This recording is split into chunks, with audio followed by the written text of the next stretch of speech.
नमस्कार दोस्तों, मैं महिपाल सिंह लामरोर, सहायक आचार्य, राजकीय विधि महाविद्यालय भीलवाड़ा, आपका हार्दिक स्वागत और अभिनंदन करता हूं। विद्यार्थियों, हमारा आज का ये व्याख्यान संपत्ति अंतरण अधिनियम 1882 को लेकर है और इसकी आज हम धारा 19 का विवेचन करेंगे, जिसे हम निहित हित या वेस्टेड इंटरेस्ट कहते हैं। तो देखते हैं धारा 19 क्या कहती है। धारा 19 से 24 निहित हित और समाश्रित हित पर आधारित है या संबंधित है। और निहित हित की बात की जाए तो इसमें जो हित है वो कब स्थापित होता है, इस बारे में बताया गया है।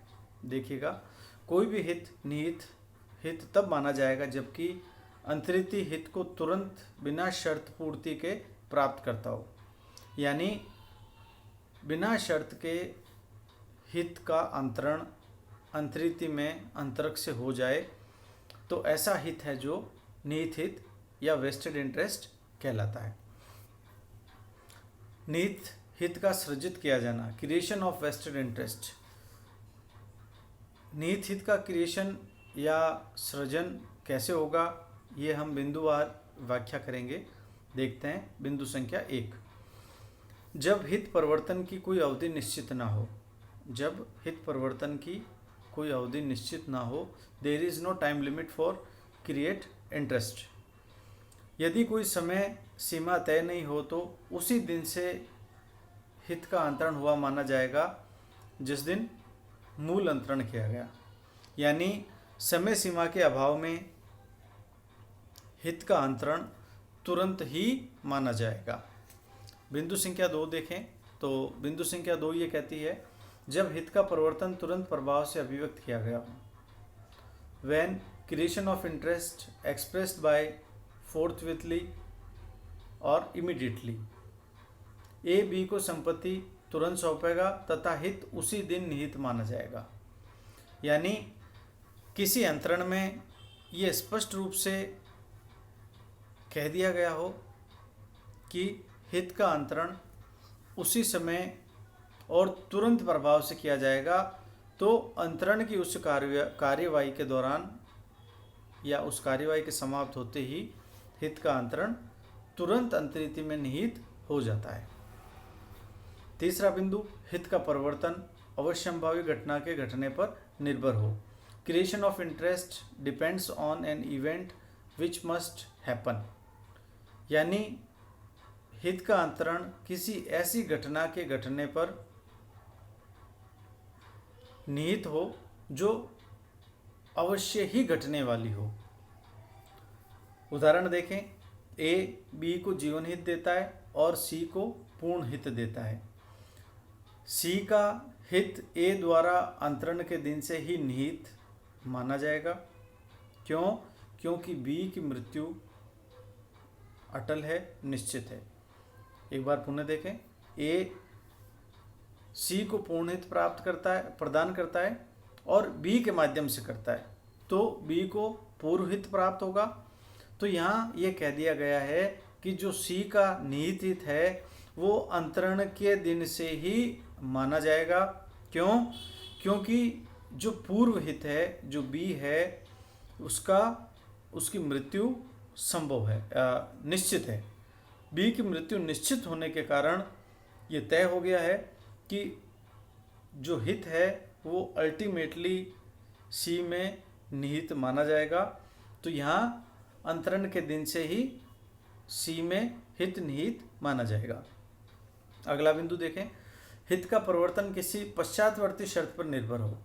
हित का परिवर्तन किसी पश्चातवर्ती शर्त पर निर्भर हो। Creation of interest depends on any subsequent condition. उदाहरण, यदि अंतरण के साथ कोई शर्त आरोपित हो जो पश्चातवर्ती हो और शर्त पूर्ति नहीं होने पर भले ही संपत्ति वापस ले ली जाए, लेकिन हित उसी दिन निहित जिस दिन अंतरण किया गया था।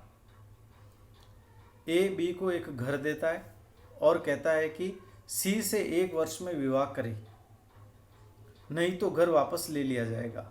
तो प्रश्न ये आता है कि बी को जो हित मिला है वो निहित हित किस दिन से है?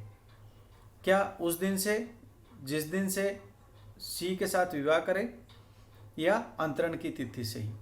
तो यहाँ इस बिंदु में स्पष्ट कर दिया गया है कि बी को जो घर मिला है या बी को जो अंतरित किया गया है वह जो हित है वो उसी दिन यानी अंतरण के दिन से ही निहित हित माना जाएगा बी में, भले ही बी 1 वर्ष के भीतर सी से विवाह करने में समर्थ ना हो, और ऐसी दशा में वह घर जो अंतरित किया गया है ए के पास पुनः लौट जाएगा। अब उदाहरण देखें। ए बी को 100 रुपये देता है और कहता है कि ये बी को सी की मृत्यु पर प्राप्त होंगे। ए बी को 100 रुपये देता है और कहता है कि ये बी को सी की मृत्यु पर प्राप्त होंगे। बी का हित निहित है। इस उदाहरण में बी का हित निहित है। क्यों? क्योंकि जो सी है उसकी मृत्यु अटल है। बी का हित निहित है, ए की मृत्यु पर हो जाएगा, भले ही 100 रुपये सी की मृत्यु पर मिले। ये उदाहरण जो है इसमें मूलतया ए एक वसीयत करता है बी के पक्ष में, विल करता है और ये कहता है कि ये जो वसीयत है वो सी की मृत्यु पर बी को प्राप्त हो।